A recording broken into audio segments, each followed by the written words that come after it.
আমার কাছে একটি তথ্য এসছে। আমি যতখানি সম্ভব এটা ভেরিফাই করেছি। আপনাদের যত তথ্যসূত্র আছে আপনারা ভেরিফাই করবেন। সেটা হচ্ছে ওবায়দুল কাদের, উনি বাংলাদেশেই ছিলেন প্রায় ৯০ দিন। ছিলেন কোথায়? গত একদিন আগে আপনারা দেখেছেন যে বিভিন্ন সংবাদ মাধ্যমে এসছে যে ওবায়দুল কাদের বাংলাদেশেই ছিলেন এবং এরপরে উনি বাংলাদেশ থেকে ভারতে পালিয়ে গেছেন।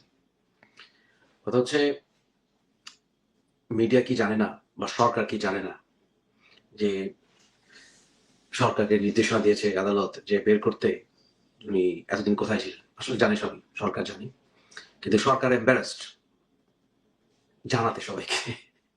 সরকার এম্বারাসড। যাই হোক, যে সূত্র থেকে আমি জেনেছি সূত্রটা অত্যন্ত রিলায়েবল। সূত্রটা বলা যাবে না অবভিয়াসলি। সূত্রটা আমি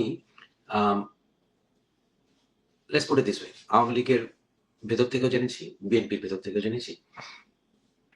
মোটামুটি রিলায়েবল সোর্স, বেশ রিলায়েবল সোর্স। আজ হোক কাল হোক সত্য বেরিয়ে আসবে আশা করি, এবং আপনারাও দেখবেন। তবে তথ্যটা ভুল হলে আমি খুব অবাক হব। তথ্যটা ভুল হলে আমি খুবই অবাক হব। ওবায়দুল কাদের বলেছিলেন পালাবো না, প্রয়োজনে মির্জা ফখরুলের বাসায় গিয়ে পালাবো না। মজার ব্যাপারটা হচ্ছে ওবায়দুল কাদের আমাদেরকে অবাক করতে কখনো বলেননি। তো উনি ছিলেন কোথায়? উনি ছিলেন বিএনপির এক নেতার বাসায় সিলেটে, এবং কাজীর বাজার এলাকায়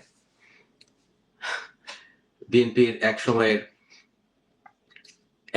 সিলেট ১ আসনে এমপি নির্বাচনে অংশ নেয়া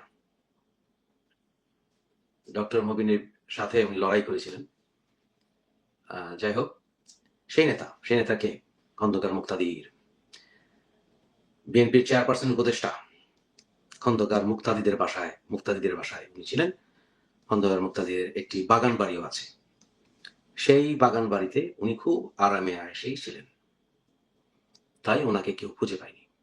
তারপর উনি কান্দিরপাড় এলাকা হয়ে আসাম হয়ে উনি ওদিক দিয়ে ভারত চলে গেছেন।